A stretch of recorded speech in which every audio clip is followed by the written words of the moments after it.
Hello friends, welcome to today's session. Today's session is about the Indus Water Treaty. We know that this treaty has been in news very recently, but as we know that this treaty is an old one. So it was signed earlier, but due to some latest controversies, it has again come up in the news. It might be asked in the prelims 2017. So let us take a look at it. Now, there are certain points which we should know to solve the MCQs regarding the Indus Water Treaty. So the first one is we must know about the date of signing the treaty. So it was like you don't have to remember the exact date, but I'm just telling you it's 1960 and it was signed in Karachi.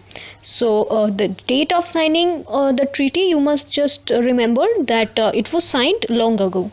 So this must be at the back of your mind.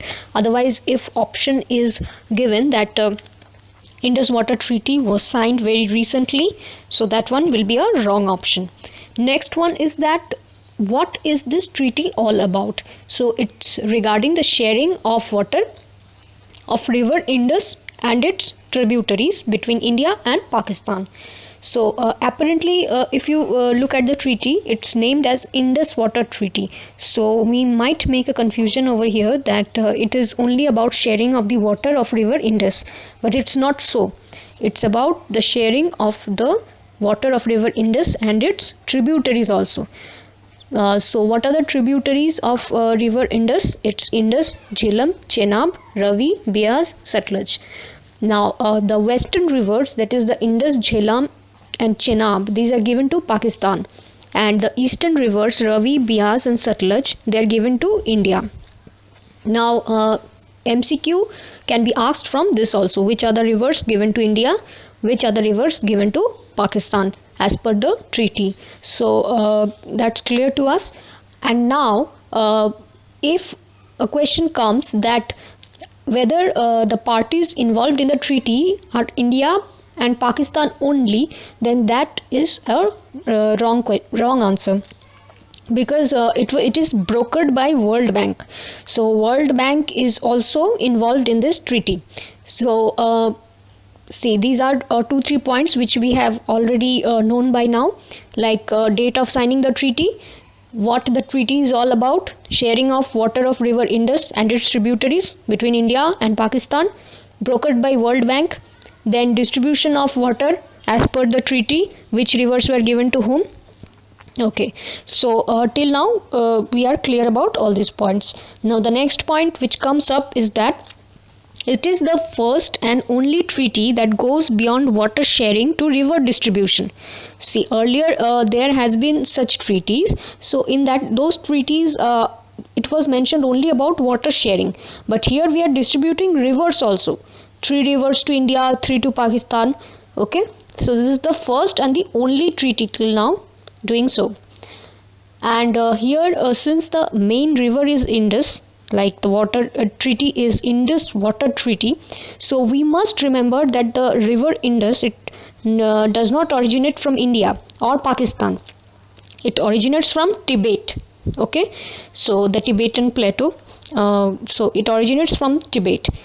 Now whenever there is a treaty, there some disputes are bound to arise. Whenever there are 2-3 parties involved, disputes might arise. So for that there is a dispute solving body which is called the Permanent Indus Water Commission. So it has a commissioner appointed in each of the countries, India and Pakistan, and it has provisions of meeting at least once a year, alternatively in India and Pakistan. Until now it has met 112 times. So here also you don't have to remember the exact figure of 112 times. You have to just remember that this is not the first time that it's going to meet. It has met earlier also for the purpose of solving the MCQs. Now there is an exception, like we were discussing that western rivers given completely to Pakistan, eastern rivers given to India. But that doesn't mean that we cannot use any of the water of the rivers given to Pakistan. So India is allowed to use 20% of the water of river Indus for irrigation transport, power generation. That is for non-consumptive purposes. Okay, so these are the keywords which we should remember. The non-consumptive purposes, and 20% of Indus water we can use, but we cannot stop the flow of water by constructing dams or something like that. We cannot divert the flow. Okay, so these are some of the restrictions. But again, there are also some projects which we can undertake despite these restrictions. There are also some provisions given.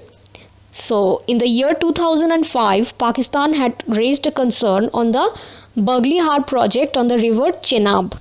So earlier also Pakistan had complained about the construction of the Bagli project on river Chenab, because you see, as per the treaty, Chenab has been given to Pakistan, so it said that you cannot build a dam or cannot do any construction. Okay, but then however the verdict was raised and it allowed India to complete the construction. Okay, so it was seen that yes, it is within the law and India can do it. Then the Kishanganga hydroelectric project was even taken by Pakistan to the Permanent Court of Arbitration. So earlier also you see Pakistan has been complaining of the river projects, but still it was allowed as per the treaty. So there also it lost. So twice before this also Pakistan has raised concern, and but in spite of taking them to the courts, it has lost. Now, is the treaty mandatory for India?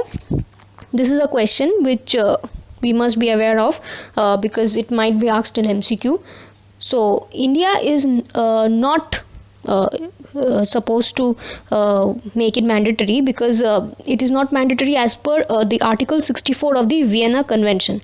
India can just withdraw from any international treaty, and it is the sovereign right of the state. So we must be aware of all these points: the date of signing, which rivers given to whom, it is brokered by World Bank, and what is the dispute solving body, and it was the first and the only treaty that goes beyond water sharing to river distribution. Then the two earlier concerns raised by Pakistan over this treaty, and then how they has been solved, what was the verdict allowed, and then finally whether this treaty is mandatory for India or not. So I think these are some of the few points which if we remember, we can easily solve some MCQs regarding the Indus Water Treaty.